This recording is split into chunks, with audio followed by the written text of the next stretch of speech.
If you're looking for a job, you're going to treat it like a job. If you're looking for a career or a life, you're going to treat it like it's your life. I had to leave New York, move back to India with my mom and my dad so my brother could finish school.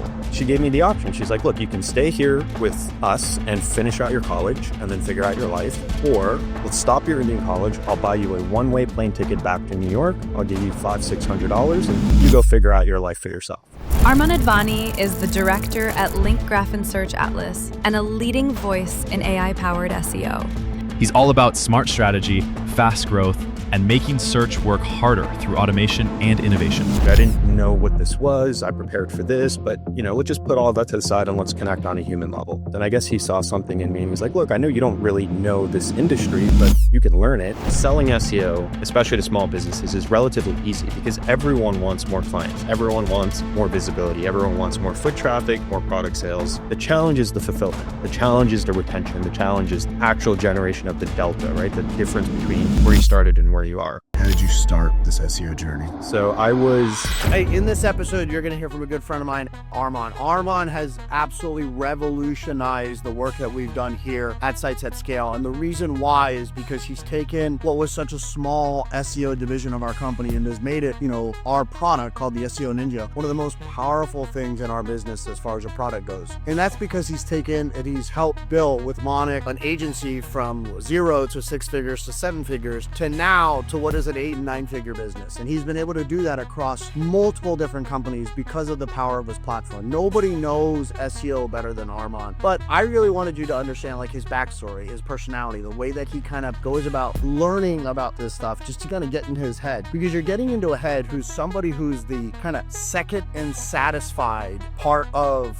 the business. And yet he's that guy that totes the line between being the secret weapon within a lot of businesses. So if you get a chance, reach out to him. If you're interested in building an agency around SEO, he's absolutely the best in the business at what he does. The platform and the software that Arman and Monic, who founded it, has built, has absolutely revolutionized the SEO game. And if you want to take your SEO to the moon, we're the best in the business. Thanks so much for being here, man. My pleasure, brother. Oh, man. So it's my brown brother.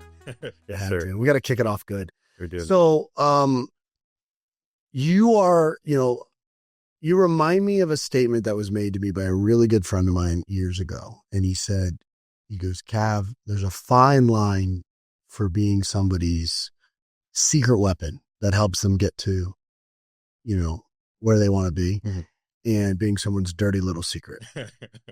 I like that. And the problem is when you're somebody's dirty little secret, they don't share that with the world. It's a one thing to be second and satisfied. It's another thing to not get the credit you deserve. And for many, many years, you've been the engine behind something that's quite incredible with another person that's been unbelievable that we love and respect, Monic. And I've come to really, appreciate that relationship and the intelligence behind it. And also the mission too. Sure. Yep. But I spend most of my time in that ecosystem with you. Yeah. And you're a ghost. Yeah. So for the man behind the scenes, absolutely. And for those that don't know who Arman is, who are you? I mean, labels and titles are, they are what they are. My official title, I'm the director of search and partner at the Search Atlas Group. But I like to think I'm just someone who's passionate about SEO and passionate about helping people. How did that come to be? How did you start this SEO journey? You got some time? We do. So it was honestly, the word that comes to mind is serendipity, right? So I was fresh out of college. I did not go to school for marketing or SEO or anything really. I went to school for economics and political science with the intention of putting myself through law school if I couldn't find a job after college. Now, during college, I was doing some internships. I was in the ad tech space. I was doing digital out of home, startups, stuff like that. But I never really found something that I was like, oh, I'm all in on this. I really want to do this, right? So as most typical college grads, you scour the internet, all the different crevices of the internet, if you will, to find some foot in the door. You were on a particular website. Let's actually explain it, because I find this to be fascinating because I mean, those ads back then are very different than what they are now, but it's also crazy. So you're on Craigslist. Yeah, I didn't start on Craigslist, right? I mean, I started on LinkedIn, on Indeed, on Monster, like all these different sites. And the only gigs I was getting interviews for were like door-to-door sales or scam, really pyramid schemes, right? And then I was like, leave no stone unturned, because I was treating applying for a job as a full-time job. That was what I did. 8 hours a day. I was waking up, just grinding. Let's pause for a second. And I say this to the young people because you're in a really good position in your life. Sure. You've been financially successful in your own way for a long time by the way that you manage yourself. But I want to back up for the young professionals, because I run into this with a lot of the kids that I coach, and they bitch, moan, and complain about not being able to get a job. Yeah. And this idea that you made getting a job, not applying, but getting a job, your full-time job, before you got one. Absolutely. Explain that to me. Yeah. So, I feel like it kind of goes back. I have to go back a little bit further in time. So I have a fantastic family, right? Love them to pieces. They love me.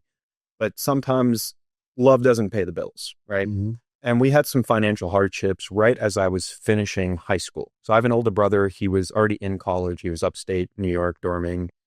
And I was about to graduate and start my college career. And I had applied to all these top schools, and my intention was actually to go to NYU because I wanted to go down this lawyer track, right? And I got into all my schools, but again, we had some financial difficulties. I'm not going to go into super detail there. You just don't want to put the burden on other people, so you create opportunities for yourself. So you end up going somewhere else. Yeah. So what ended up happening, actually, I had to leave New York, move back to India with my mom and my dad, so my brother could finish school. And I was actually enrolled in a college in India. Oh. And I was doing a Bachelor of Mass Media, which is like digital, essentially. Sure. And I was doing that for about a year. And then my mom gave me a proposition. She was like, hey, you've successfully integrated back into Indian culture. You've made friends. The girls are crazy about you. You're doing your thing. Why? And she gave me the option. She's like, look, you can stay here with us and finish out your college and then figure out your life, or let's stop your Indian college. I'll buy you a one-way plane ticket back to New York. I'll give you $500-$600 and you go figure out your life for yourself. So I took the ticket, right?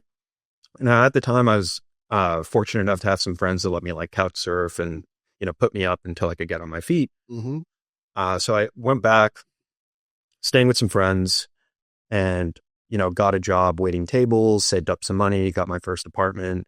This was all around 18. And then I had to put myself through school. So I couldn't afford NYU at the time. I could afford Queens College at the time because that's all I had, right? But throughout that full college experience, I was taking, 5 classes at a semester. I was working nights at the restaurant. I was interning. So I was no stranger to the grind mentality. Sure. So as soon as I got out of college, why would the grind stop, right? Like just continue. So that's really what was like the motivation for me, and where that fire in the belly came from, because it's like, if you don't make it for yourself, nothing's going to happen. Mm-hmm. You have no safety net at this point. So you have to be responsible for what you're doing. So I took everything super seriously. So that's why I was like treating finding a job as a full-time job. Nice. But I did give myself a window. I said, look, I'm going to give myself 6 months to try to find something. And if I don't, then I'll go through taking the bar or taking the LSATs and going through law school and all that. Month 5 out of month 6 of that process was when a lot of work. Yeah, wow. Exactly. Okay. So that's when I started the Craigslist strategy, because I was like, look, I haven't tried this. I know it's natively a sketchy platform and there's a lot of stuff you can find on there, but there are, legitimate startups, legitimate businesses that are looking for help, and they're also trying to cast a broad net. Sure. Right? So that's where I found this nondescript listing of a fast-paced tech startup looking for entry-level account manager positions. So decided to shoot an application over, got a phone call with what I then realized was the executive assistant, who then passed me on to meet with Monik Bond. And at the time, again, I had no idea really who he was or what the company was, because it was a very generic listing, right? Just tech startup looking for X. And all I had to go off of was his name, Monik Bond. So I started, Googling and figuring out, who is this guy? What is he doing? And I saw all this stuff about this company that he started called Ruckus. And Ruckus was a live ticketing entertainment company. Think StubHub, Seatmaster, SeatGeek, Yeah. Ticketmaster. So he was a direct competitor to that. So in my mind, I'm like, this is the gig. This is what I'm applying for. It has to be. Yeah. The only He's thing known for, that's what you got to be Exactly, doing. right? So in preparing for this interview, what do? I learn everything about the ticketing space, right? I learn the competitors, the terminology, the margins. Like I start. You want to speak industry language. You want to go in there, slam dunk. I got a real opportunity. Finally, I want to be prepared. I want to be prepared. If you are an online trainer or coach looking to scale your business online and provide nutrition lessons, coaching, or training to clients, the #1 software for personal trainers, Coach Catalyst. So I go to that call, hop on it, and the first thing he says, hey, so I'm Monik, and I just sold this ticketing company, and I'm starting an SEO agency. And I'm like, dude, what the hell is SEO? Like, what is that? You just spent 5.5 months of finding this opportunity. Exactly. And you probably busted your ass doing all-nighters like you're getting ready for the LSAT to learn about a company that you're not interviewing for. Exactly. So I was, forthcoming. I was like, hey, dude, I didn't know what this was. I prepared for this, but, let's just put all that to the side and let's connect on a human level, right? And I just kind of gave him my backstory, talked to him about my internships. And I guess he saw something in me and he was like, look, I know you don't really know this industry, but you can learn it. You have the right aptitude. You have the right head on your shoulders. And I could sense that you have this desire to make something out of yourself, right? And he's like, I'm going to give you a shot. That's what it was. I'm giving you a shot. I said, cool, sign me up. I didn't realize that I was the first sign up, right? So, I had this vision of like, I'm going to walk into this relatively Stable environment. Exactly. Not the case. We started working out of his kitchen, his townhouse. He had a townhouse in Chelsea at the time. And that's where we started. And all of what I learned about the space, at first I learned by just being a fly on the wall, being a student, right? Like hearing, how does he talk to partners? How does he talk to leads? How does he talk to clients? What are the questions that keep coming up? What are these terms that people keep throwing out? And I just had this little notebook and I was jotting down everything. Mm-hmm. And as soon as I was done my workday, again, I would go home and then my education would begin and I would self-look up, self-research. It's the power of practice. Exactly. The gap happens when you're not in the work. The gap happens outside in practice. Exactly. Because the work is the game and practice is the preparation for the game. That's exactly right. Yeah.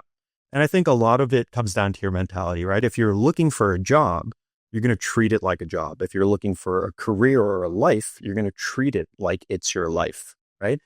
And you're not just going to be like, oh, I did my 8 hours today and now it's me time. Well, no, if you want to be a part of an industry, if you want to be something great, you have to consume everything you can get. And every waking moment really has to be at some level of like, I'm thinking about this, right? It's a little bit of obsessive. It is. And that's what the people that are successful do. Exactly.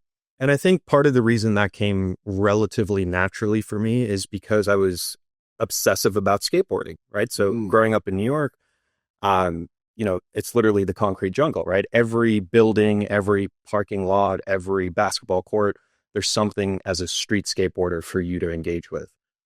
And I would say from the ages of 12 through really 21, I lived, ate, and breathed skateboarding. Did you get all turned on that you walked by Tony Hawk? Exactly. Or sitting with Tony Hawk's foundation board right over there. I was like, this is pretty awesome, man. I figured you'd like it. Yeah, absolutely. So I had a Tony Hawk board when I was younger too. I wasn't you. It wasn't you. My brother got me into it. I'm like, ooh, there's levels to this game. Absolutely. And it's fun to watch something and be like, that looks easy. Yeah. That's not easy. It's not easy at all. Yeah. That's the thing. I actually got pretty good at rollerblading and actually doing like kick skates and stuff like that. Oh, very tricks on that end.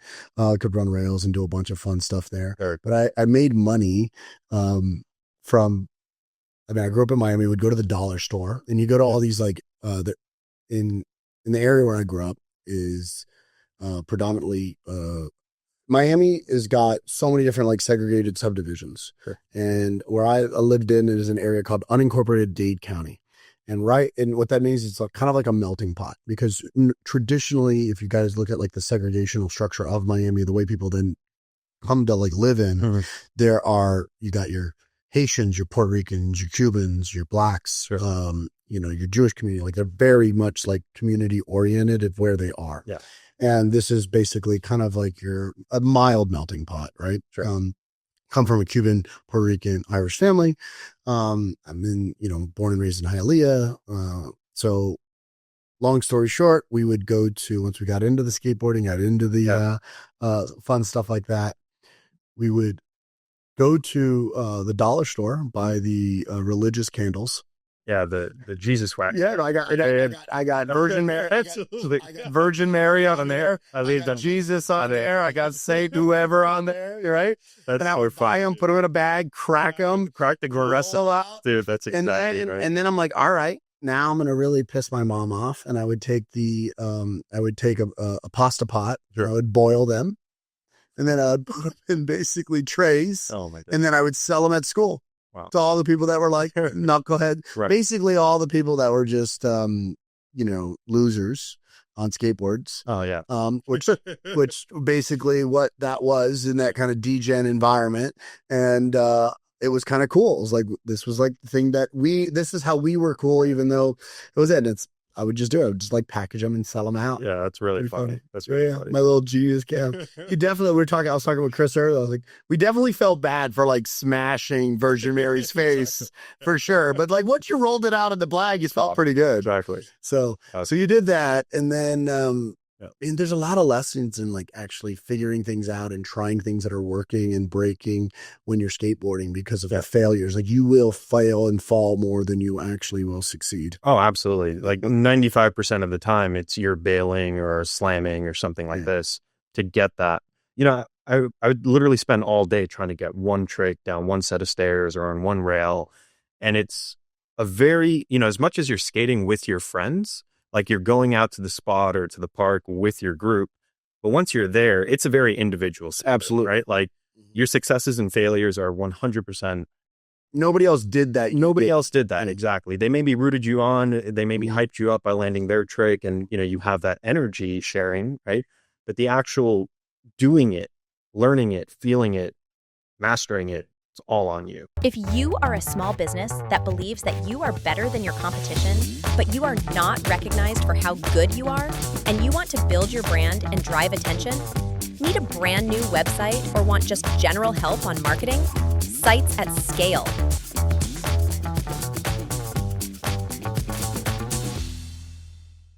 Right. It's a level of accountability that you have in your professional world, and that's just who you are as a person. And I've been able to spend a lot of time with you into this figuring it out stage of our business, because our business is built on top of, the platforms and navigating a lot of the stuff. A division of our company is built on your platform, and a division of our company is modeling after, an 8-figure agency that you and, Monica has built. Yeah. But you were in this, going back to like this early stage, is it Link Graph?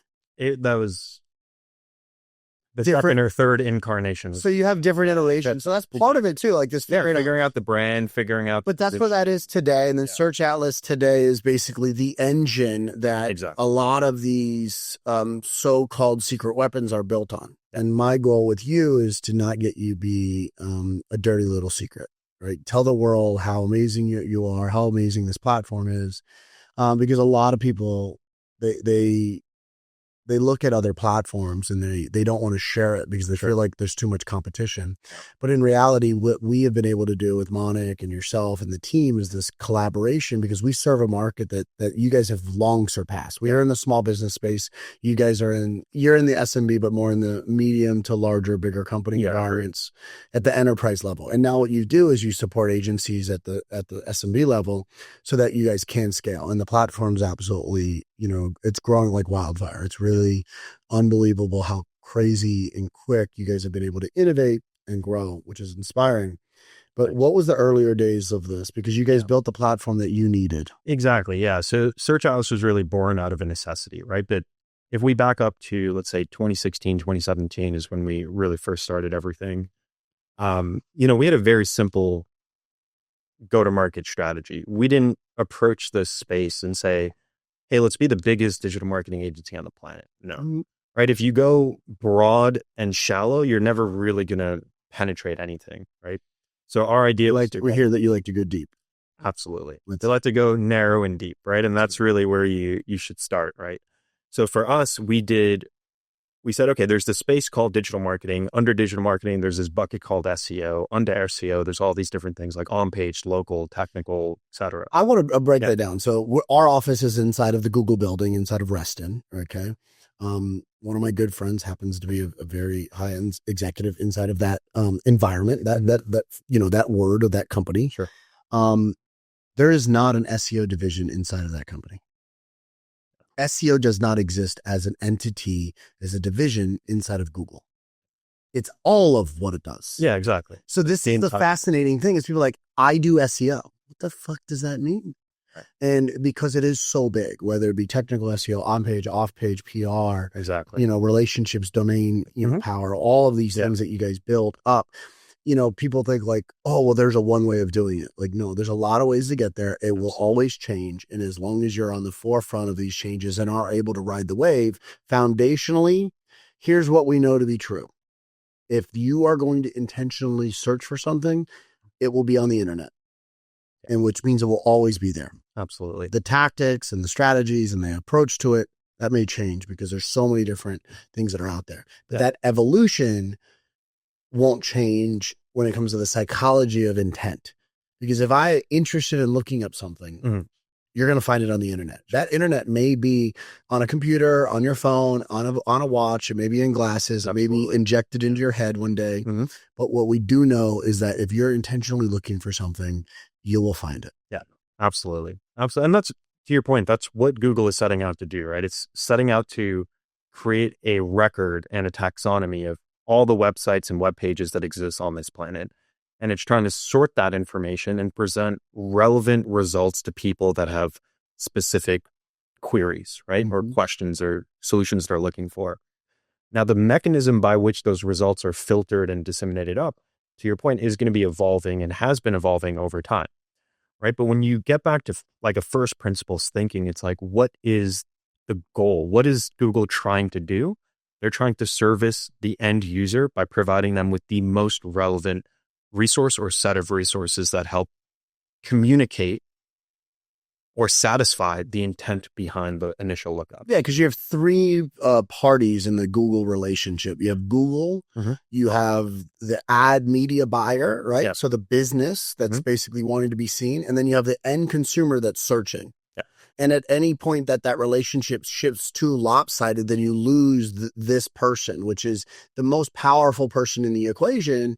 Because if you lose the end user, which is based on intent search, because the algorithm doesn't give them what they want, they're going to go somewhere else. So if you don't serve that, then it will create higher price points for the business. Yeah. And then they won't be able to make their money because they're an ad platform.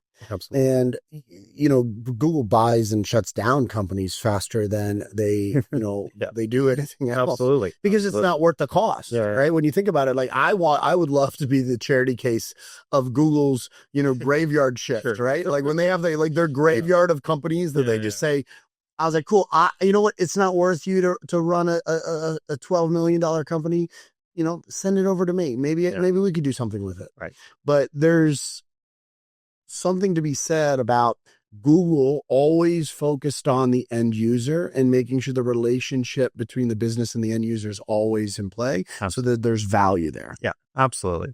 Absolutely. I mean, at the end of the day, Google, they're not a nonprofit, right? They're a for-profit organization. They have stakeholders and shareholders, and they need to be paying out dividends. They need to see consistent growth quarter over quarter, year over year.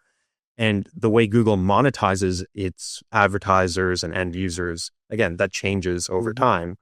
But, that's really what it's all about. It's about satisfying the end user while making as much profit as they can along the way doing that, right? Because as they make profit, the people in Google actually win. And the people, as they make profit, it's because they're serving the small businesses that are actually able to grow. So Google actually is one of the biggest backbones to our economy as a business, because I believe small businesses are the lifeblood of a community. I couldn't agree more. Absolutely. If you are an executive leader that is looking to get in the best shape of your life from a health standpoint and want the same coaches in your corner that are working with professional athletes, then reach out.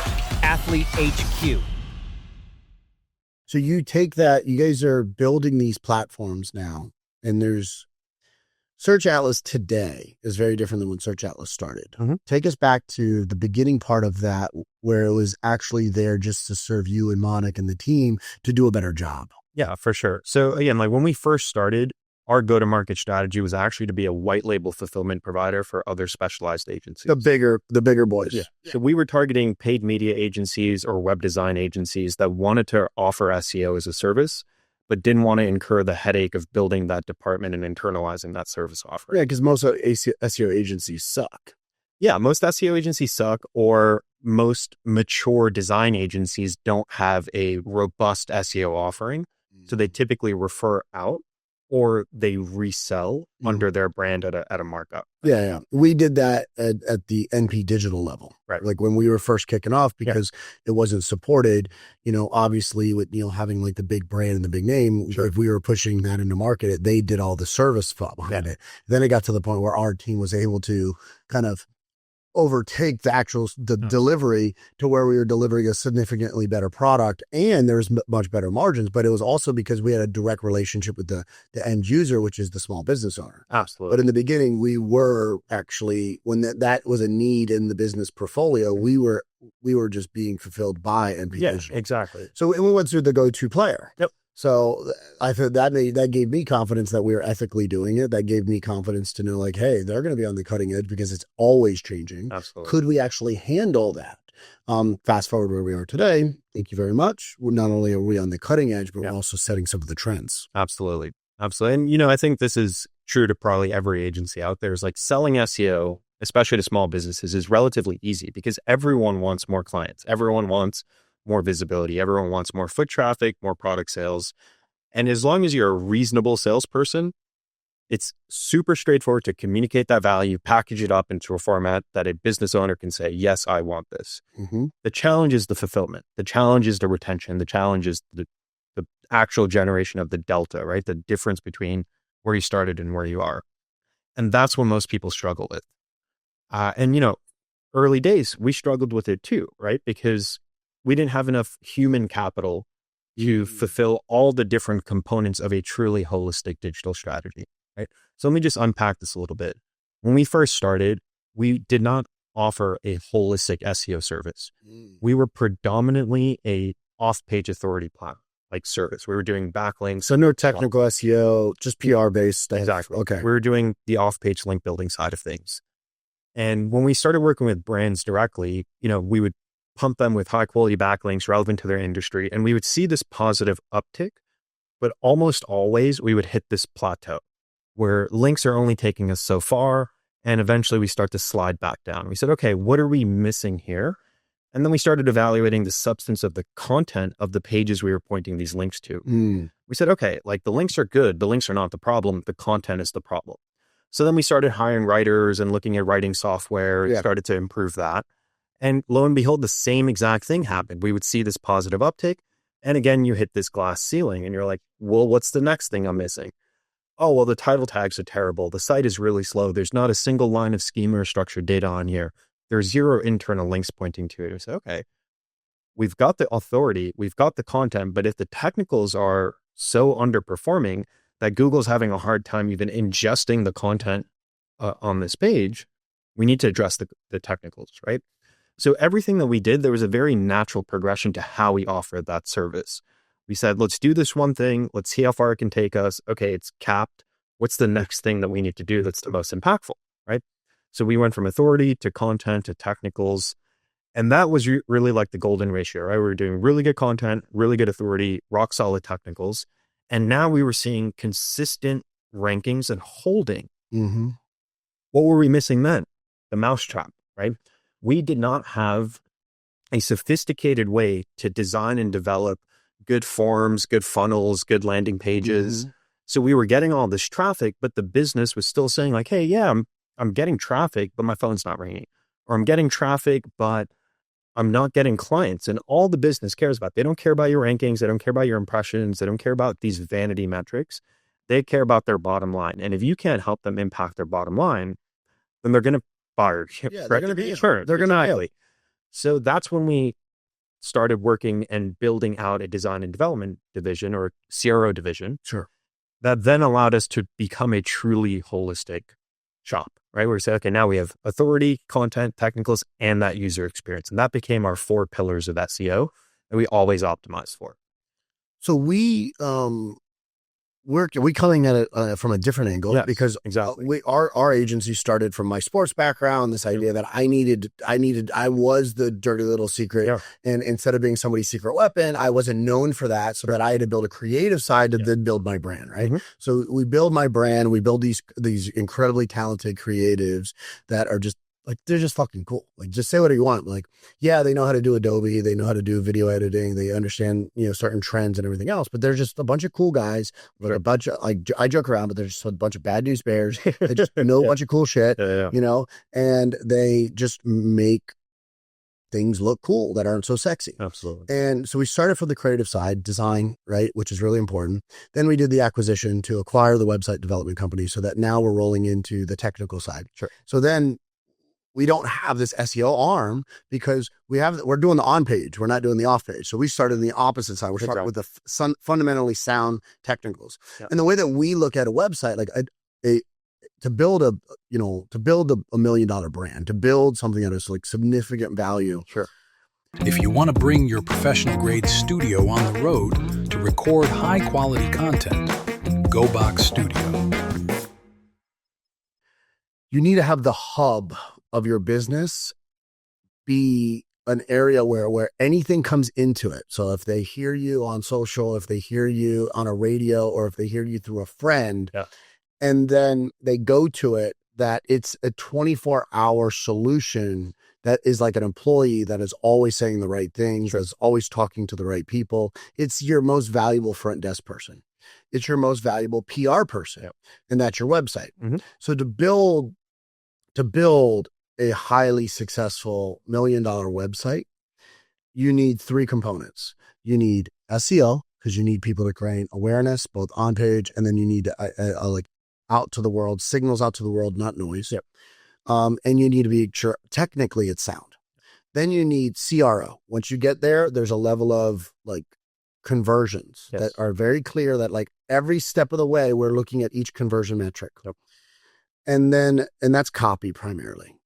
And then the last part is UI UX design. You need to make sure that you interface the design to the point where someone walks into the journey and then feels like they could naturally navigate it appropriately. Yeah.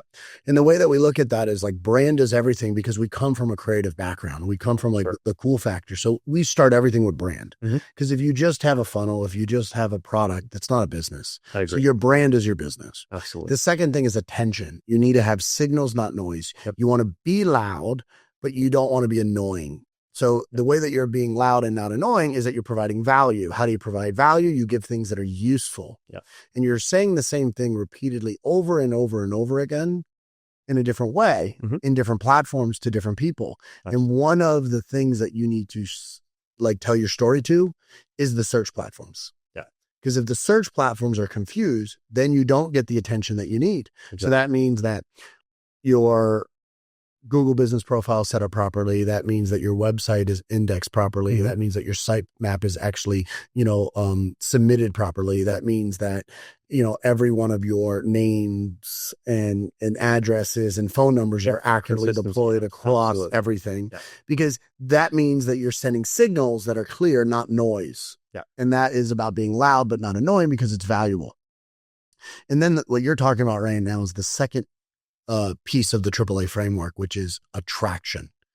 That when you bring all that traffic in, if you have an attention problem, it's because you have traffic issues. Yeah. So if you have an attraction problem, it's because you have lack of conversions. Exactly. And that's exactly the point that you have kind of resolved, is this kind of conversion process. Absolutely. I think you said it perfectly. It's, building a brand, communicating your value proposition in a way that's helpful and intuitive for the user to follow, right? Like they're coming to you because they have a problem, you have a solution, and there's intent here, right? But the job of your website is to help communicate that trustworthiness, that, hey, you're making the right decision by working with us. Here's why, because we have these case studies, we have these testimonials, proof is in the pudding, right? All of this stuff that really helps. But from a search engine perspective, it's, you can have the best website in the world. Like I can sit here today with you right now, and in a couple of days, we can build the most beautiful, attractive website with all the bells and whistles and all the mousetraps. But if I can't get a user to the site, what's the point of the site? Absolutely right? useless. Exactly. So depending on the type of business that you are, you kind of have to have this determination of where do I invest my marketing dollars first, right? Is it in building the most luxurious looking brand, or is it in trying to get people to this web entity, if you will? And what we did for many years is we built brands and websites first. Yeah. The issue with that is pressure burst pipes. Yes. So if you don't have enough pressure going through there, you don't know where the true problem is. Yeah. So we have this great place that becomes just the digital advertisement. It's like a brochure. Exactly. And now all we need to do is drive traffic. So now today our business is actually on the front end. It's the attention game first. Yeah. So it's all about search. It's all about SEO first. Driving through, we get enough problems that we run into because things aren't converting. Now we rebuild the website so that now we dial in the CRO aspect. No, absolutely. Absolutely. And I think all of this, that was also like tested. That happened over time. We didn't know that right away. exactly. Like if I had to start a brand all over again, I would do all of these things concurrently, right? Obviously, assuming the resources are within the cards. And that's not always the case for small businesses, but generally speaking, I would want to be thinking about what are the problems I'm trying to solve with my business? What are the keywords, phrases, or types of content assets I need to create to attract the people that are looking at this from at different stages of their researching funnel?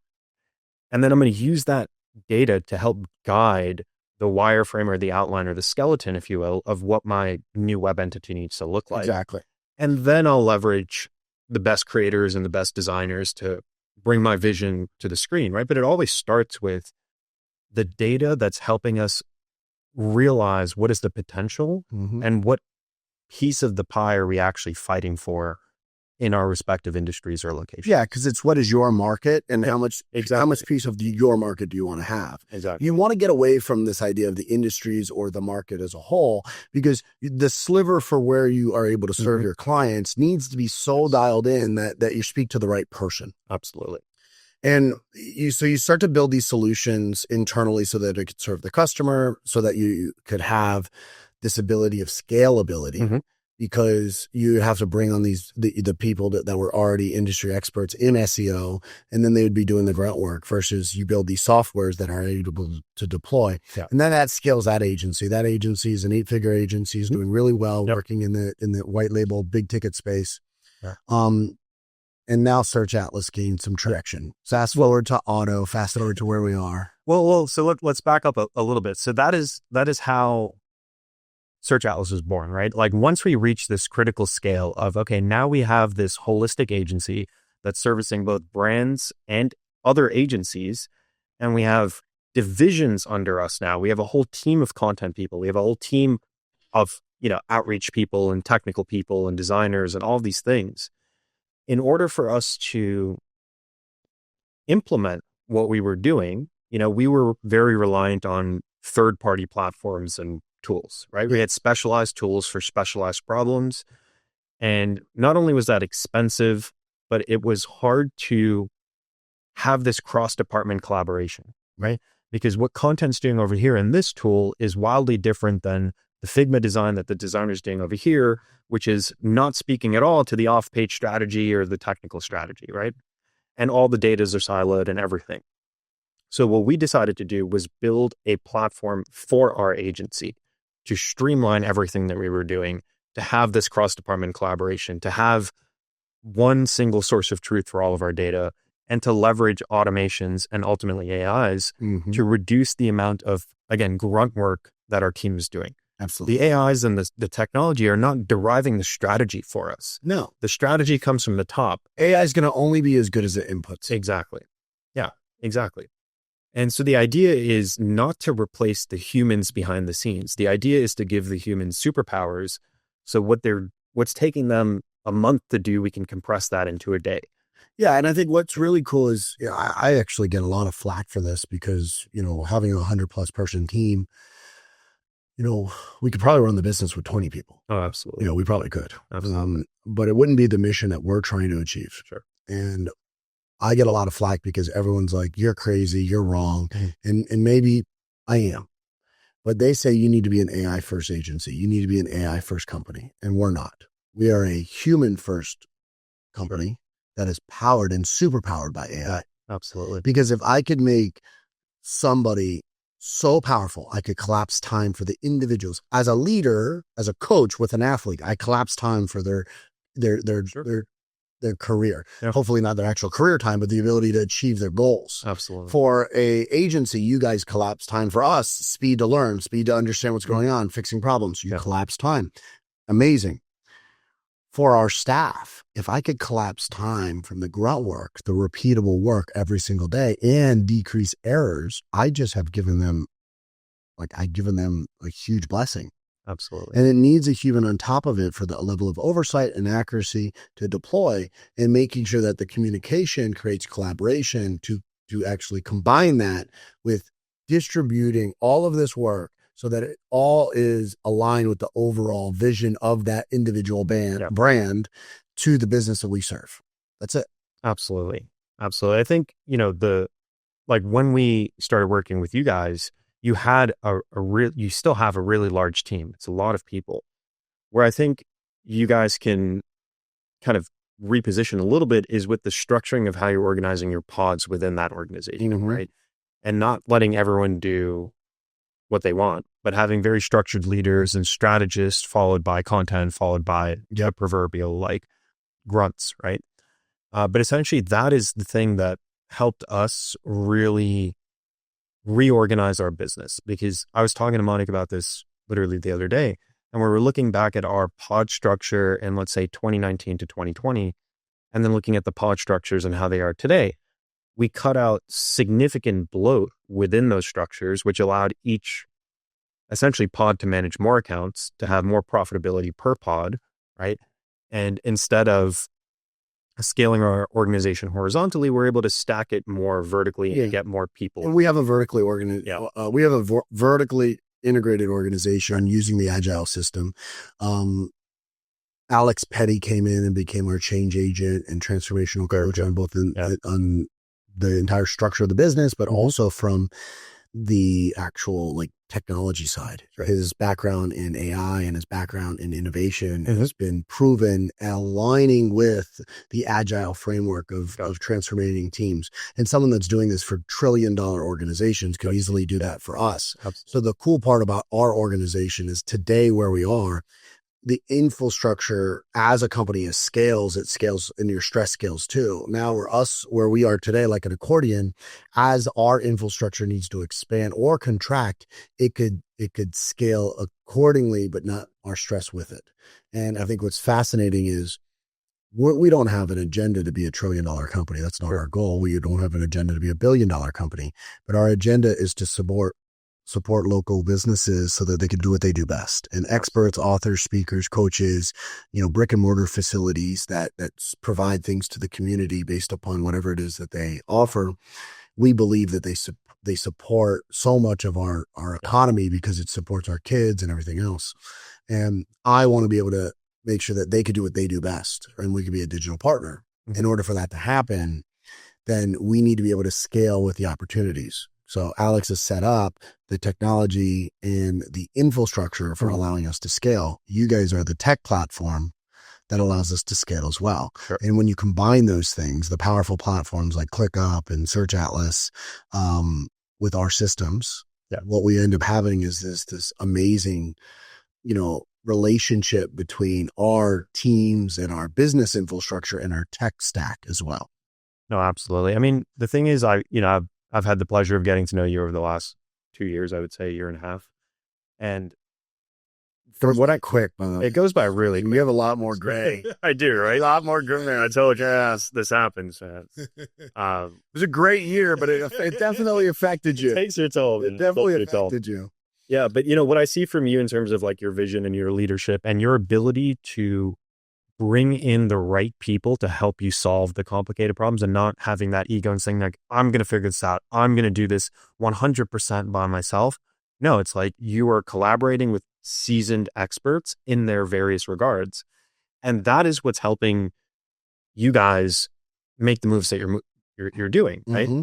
Now, in terms of the structure that you have, you are actually positioned to literally 10x your business like this because you have all of the processes, you have all of the human capital. Sure. Now it's about just filling in the clientele. Right? Absolutely. Yeah. But it's also bringing in the right people. Yeah. And we needed to really shift our 3-ring prospect, our perfect prospect, so that the client itself was a better fit. And then they understand, like, we do have a very robust team. We do have an incredible tech stack. We do have an incredible solution for their problem, but we want to work with the right people. Sure. Because, so going back, I don't think I've ever told you this. Going back, I was the dirty little secret for a number of brands. I would come out of the Olympic cycle, come out of a pro season, and I would need to leverage my brain to teach the same strategies and tactics that put athletes on the podium, work with executives in the boardroom, but also kind of find their blind spots. And I got paid very well to go into,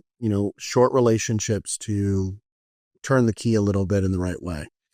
And unlocking what they don't see, you could provide a lot of value, and it's not that much work.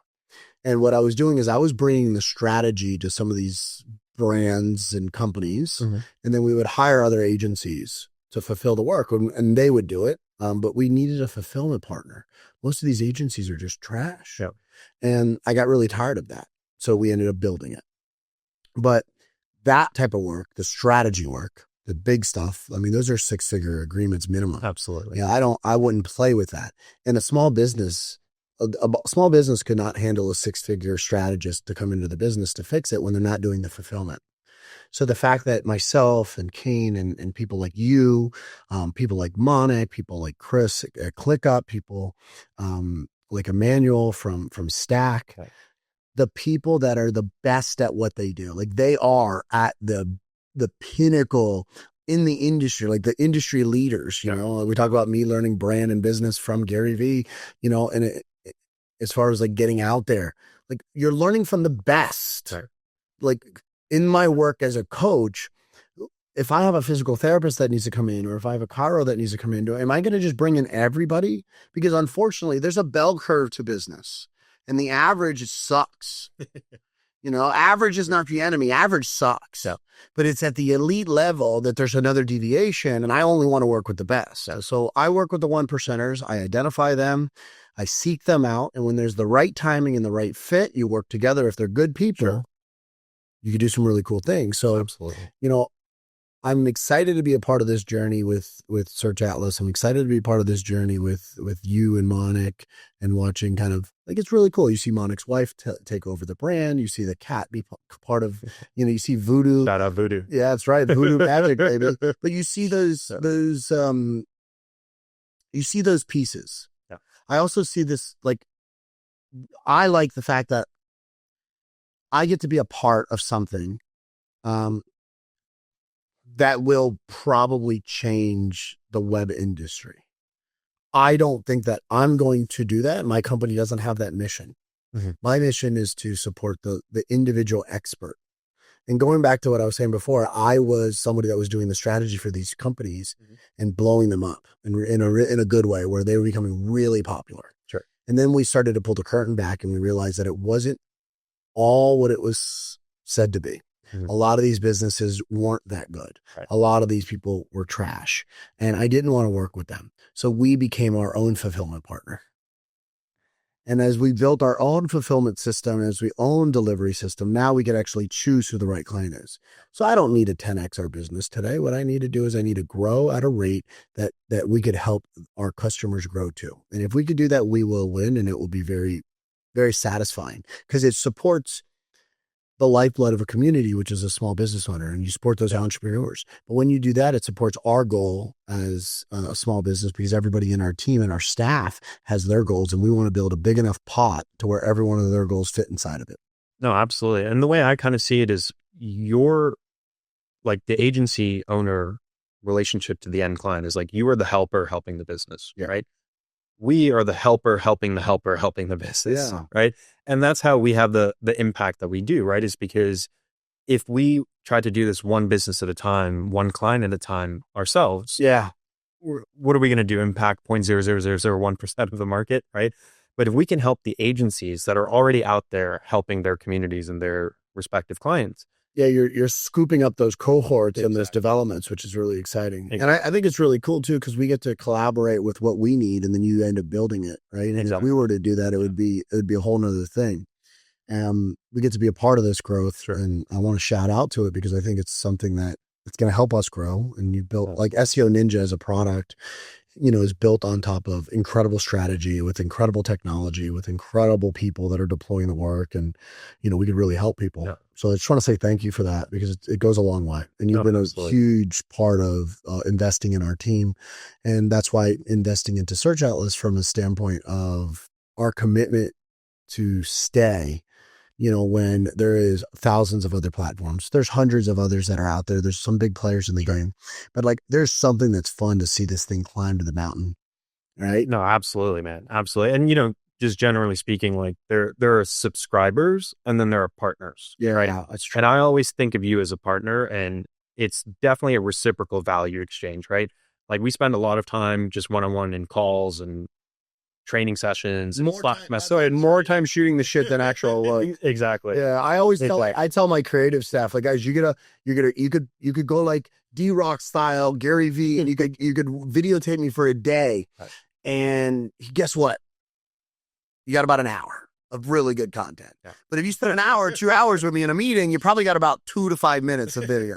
So you got to remove the jump. We have a different terminology for it, but when you're dealing with coach, you got to remove that.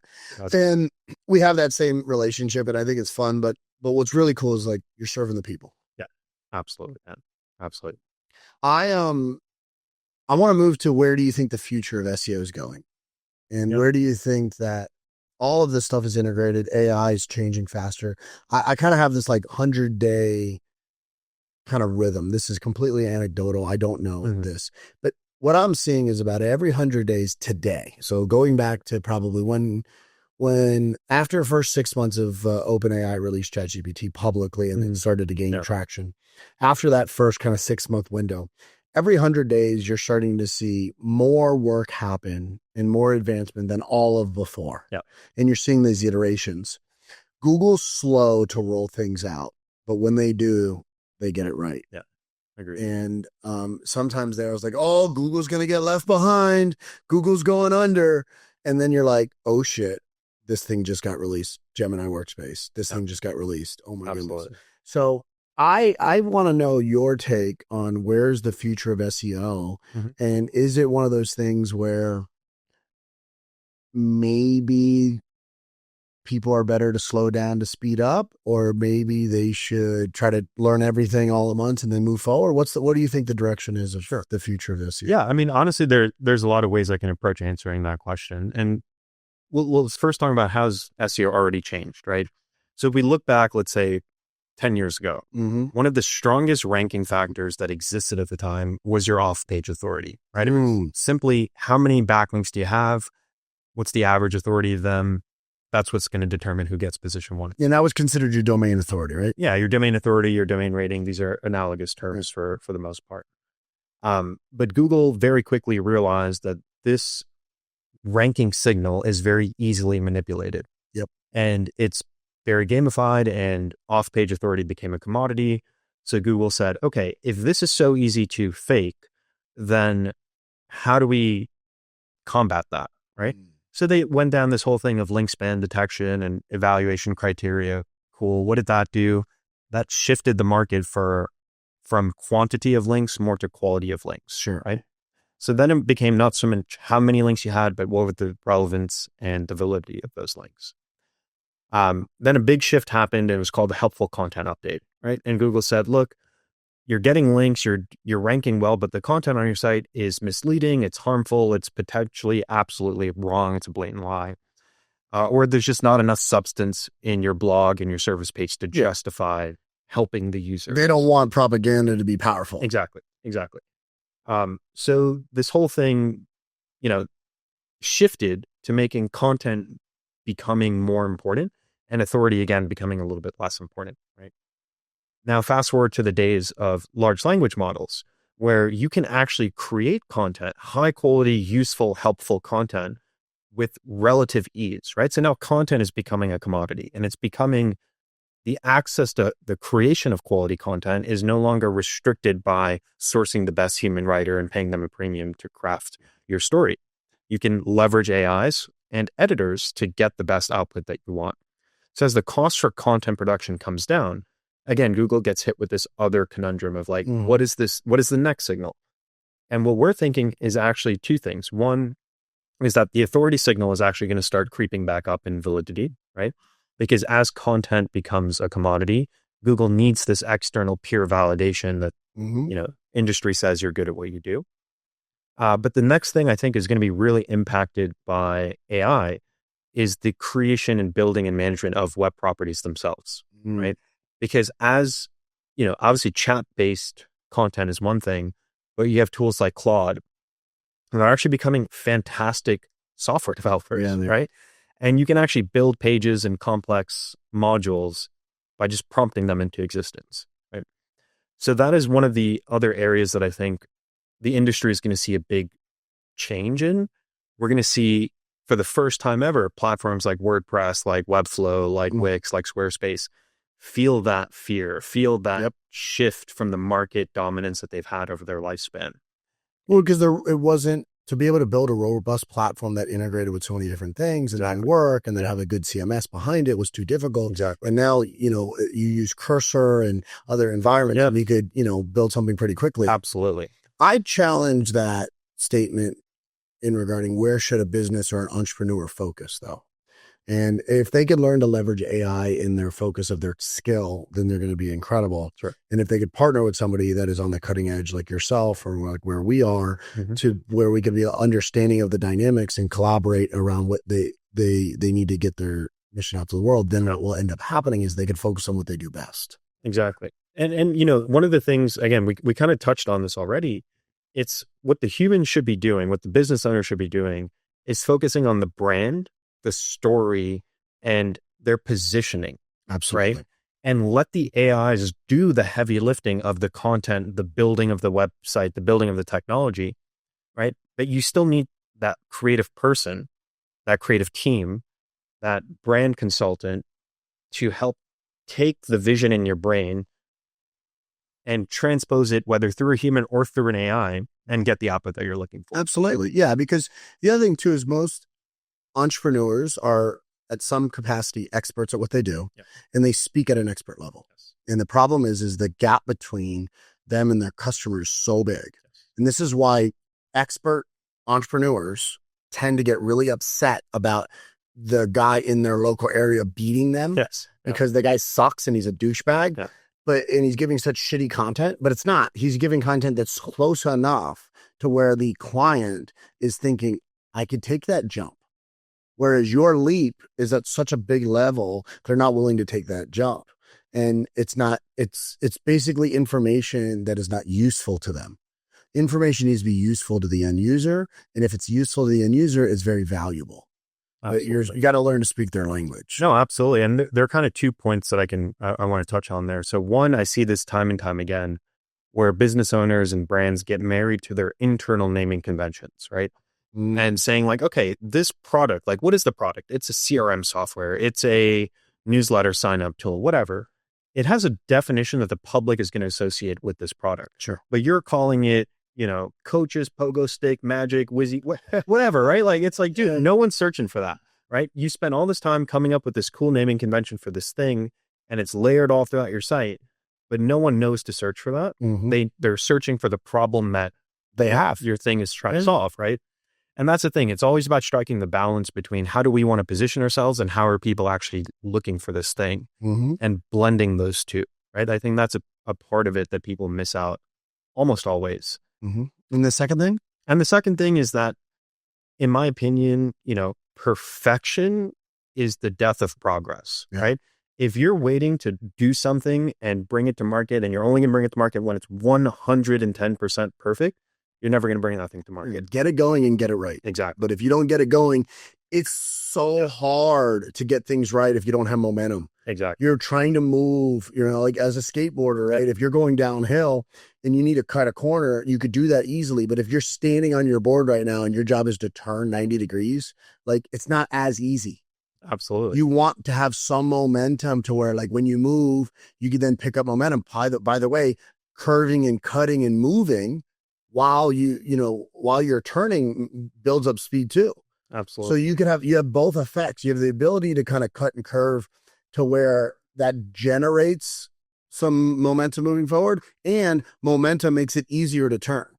So most businesses will try to like pivot like this in a static environment. Yeah. And it's the easiest place for you to get hit. Absolutely. And I think, let's just say you have a great idea, you have a great business plan, but if you're waiting for this 100% perfection before you launch it, oftentimes you're going to go so far in your own head and get so far away from, again, what the market actually needs or is actually looking for, that you lose that ability to iterate your design or your strategy based off the feedback that the users are giving you, right? It's also too, if you go too deep into that environment, the infrastructure is so robust that one change is harder, whereas the layer is more shallow. When you make the change, it then rebuilds the layer as a better foundation. Absolutely. At the actual tech and infrastructure level. It's the same thing within a business. It's the same thing with an athlete. If an athlete basically trains their body a certain way over and over again, they get to the level of perfection, but it's not the adaptation that they need.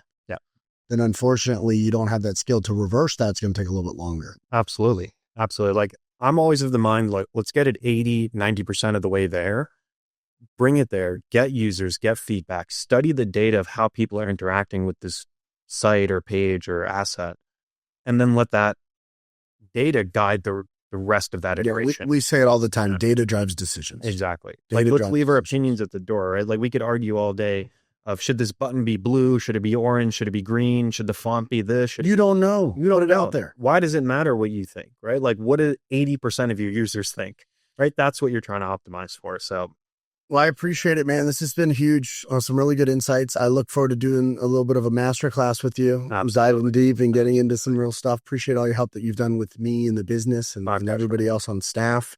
And I appreciate your guidance and your coaching. And honestly, you're just like, genuine willingness to help is not lost on me, brother. I truly appreciate it. I appreciate it. Thank you so much. Well, to the moon, as they say.